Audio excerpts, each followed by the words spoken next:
আবকাৰী বিভাগে কমিশন তেওঁলোকে মাহেকীয়া কমিশন লয় 1000 টকাকে সেই কমিশন কাৰ হাতলৈ গৈছে তেওঁলোকৰ তালিকা নহলৈকে কমিশন নাপায় এই আবকাৰী বিভাগটোৰ ওপৰত মাননীয় মুখ্যমন্ত্ৰীকে ব্যৱস্থা গ্ৰহণ কৰিব লাগে আৰু হেহতিয়াকে চিন্তামণিগড়ৰ কেইজনমান মদৰ বেপাৰীয়ে তৃতীয় শ্ৰেণীত পঢ়ি থকা দুজন ছাত্ৰক ব্যৱহাৰ কৰিছে মদ বেপাৰত মদৰ বটল দিবৰ কাৰণে এটা বটলত 10 টকাকে দিয়ে যদি মদটো সাপ্লাই দিব পাৰে নমস্কাৰ আপোনালোকে চাই আছে আপোনালোকৰ প্ৰিয় চেনেল আসাম লাইভ 7 আৰু ষ্টুডিঅত মই মনমৰি দেৱী চিন্তামণিগড়ত সানি ধৰিছে অবৈধ খুৰাৰ ঘাটিয়ে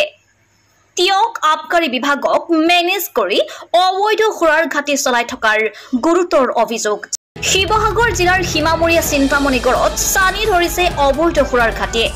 আধা কিলোমিটাৰ অঞ্চলত থকা 13টাকৈ অবৈধ খুৰাৰ ঘাটিয়ে অঞ্চলটোত এক অসামাজিক পৰিৱেশৰ সৃষ্টি কৰিছে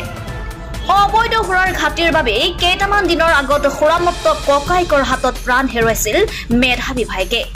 তিয়ক আবকাৰী বিভাগক মাহেকীয়া কমিশনেৰে মেনেজ কৰি চলাই আছে অবৈধ খুৰাৰ ৰমৰমীয়া বেহা প্ৰাথমিক বিদ্যালয়ত পঢ়ি থকা ছাত্ৰক মদ যোগান ধৰাত ব্যৱহাৰ কৰিছে অবৈধ খুৰা ঘাটিসমূহে অবৈধ খুৰা বেপাৰী আৰু তিয়ক আবকাৰী বিভাগৰ ওপৰত এক দৃষ্টান্তমূলক শাস্তিৰ দাবী তুলিছে স্থানীয় ৰাইজে গৰিখাগৰ পৰা সাদ্দাম আলী ৰিপৰ্ট আসাম লাইভ 7 চিন্তামণি গাঁও পঞ্চায়তৰ অন্তৰ্গত চিন্তামণি নাওবৈচা ৱাৰ্ডত 13টাকে অবৈধ মদৰ ঘাটিয়ে আসলতে আমাৰ জনজীৱনত ব্যাঘাত জন্মাইছে এই কথাটো আসলতে প্ৰশাসন হওক বা আবকাৰী বিভাগক স্থানীয় ৰাইজ বা আমি ছাত্ৰ সন্থাৰ তৰফৰ পৰা বিভিন্ন সময়ত আমি এইটো অভিযোগ দি থোৱা হৈছিল দিয়াৰ পাছতে আসলে আবকাৰী বিভাগত এটা কমিশনৰ অংকত চলি থাকে যেটো আবকাৰী বিভাগ সেই বিভাগটো আসলে কমিশনৰ নামত চলা এটা বিভাগ অসমৰ মুখ্যমন্ত্ৰী গৰাকীক এই বিষয়টো হস্তক্ষেপ কৰা আমি প্ৰয়োজনীয়তা বোধ হেতু কাৰণে কৰিছো আবকাৰী বিভাগটো যিগৰাকী মন্ত্ৰীৰ হাতত আছে অকমান্য এজন মন্ত্ৰী এই মন্ত্ৰী গৰাকী সম্পূৰ্ণৰূপে ব্যৰ্থ হৈছে তাৰ লগে মুখ্যমন্ত্ৰীয়ে ইয়াত হস্তক্ষেপ কৰাৰ প্ৰয়োজন আছে আমি চিন্তামণি গাঁও পঞ্চায়তৰ নাওবৈচা ৱাৰ্ডত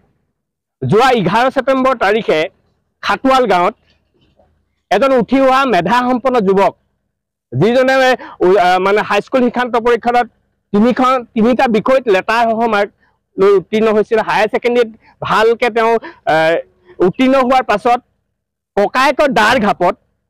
মদৰ ৰাগিত ককায়েকৰ দাৰ ঘাপত এটা ঘাপত তেওঁ মৃত্যুৰ মুখত পৰিব লগা হ'ল মাধুৰ্য ৰাজখোৱা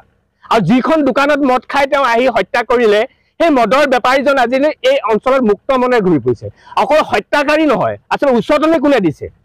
আসলে মদ বেপাৰ কৰিবলৈ উচ্চতনি দিয়া ব্যক্তিসকলক আৰক্ষীয়ে দৃষ্টান্তমূলক শাস্তি দিব লাগে আমাৰ চিন্তামণিগড় এই অঞ্চলটোত নিজে আমি চিন্তামণিগড় এজন যুৱক হিচাপে খুব লজ্জাবোধ কৰিছো কিয় চিন্তামণিগড়ত ইমানে অসমৰ বিভিন্ন জেগা আছে চিন্তামণিগড়ত এই অবৈধ 13খনকৈ মদৰ দোকানে উঠি অহা প্ৰজন্মক ধ্বংসৰ মুখলৈ গতি কৰাইছে উঠি অহা ছাত্ৰ ছাত্ৰীসকলৰ শৈক্ষিক জীৱন সুৰক্ষিত কৰিবৰ কাৰণে সেইসকলে চিন্তা কৰা নাই কিন্তু সমাজৰ লগত তেওঁলোকে জড়িত হৈ থাকে সমাজত ডাঙৰ ডাঙৰ ফুলাম গামোচা লৈ তেওঁলোকে ধুনীয়া বক্তব্য ৰাখি থাকে যেতিয়া নিজৰ অঞ্চলটোত মদ খাই ককায়েকৰ দাৰ ঘাপত ভায়েকৰ মৃত্যু মুখত পৰা সকলে কিন্তু সেই পৰিয়ালটোক কিন্তু মাত এষাৰ দিবলৈ যাবলৈ হোৱা নাই কিন্তু আমি ৰাতি 9 বজাৰ পৰা 2:30 বজালৈকে থাকিলো সেই হত্যা কৰা যুৱকজনৰ কাষত ভগামুখ আৰক্ষী ভাৰপ্ৰাপ্ত আৰক্ষী বিষয়া তিয়ক থানা আমি সকলো থাকিলো কিন্তু হত্যাকাৰী জন পলাই গুচি গ'ল তাৰ পাছত তেওঁ আত্মহত্যা মানে তেওঁ আত্মসমৰ্পণ কৰিছে ভগামুখ থানাত আইনী ব্যৱস্থা কৰি আছে কিন্তু আমি সেই দুটা দিন আমি মনে মনে বহি থাকিলো আসলে আইনত কিছুমান কথা ক'বলৈ যাওঁতে অসুবিধা আহে সেইকাৰণে আমি ৰাজহুৱা কৰা নাছিলো তাৰ পাছত আমি গম পালো যিসকলে অবৈধ মদৰ বেপাৰ কৰি আছে আজি মদ তেওঁলোকে বিক্ৰী কৰি আছে আজি হল 18 তাৰিখ আজিৰ তাৰিখত মদ বিক্ৰী কৰি আছে কেনেকৈ মদ বিক্ৰী কৰি আছে আৰু যিসকলে মদ বিক্ৰী কৰি আছে আমি নাম জানো গোটেই আৰক্ষীৰ হাতত তেওঁলোকৰ নামৰ তালিকা আছে বা আবকাৰী বিভাগে কমিশন তেওঁলোকৰ মাহেকীয়া কমিশন লয় 1000 টকাকে সেই কমিশন কাৰ হাতলৈ গৈছে তেওঁলোকৰ তালিকা নহলৈকে কমিশন নাপায় এই আবকাৰী বিভাগটোৰ ওপৰত মাননীয় মুখ্যমন্ত্ৰীকে ব্যৱস্থা গ্ৰহণ কৰিব লাগে আৰু হেহতিয়াকে চিন্তামণিগড়ৰ কেইজনমান মদৰ বেপাৰীয়ে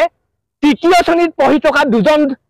ছাত্ৰক ব্যৱহাৰ কৰিছে মদ বেপাৰত মদৰ বটল দিবৰ কাৰণে এটা বটলত 10 টকাকে দিয়ে যদি মদটো সাপ্লাই দিব পাৰে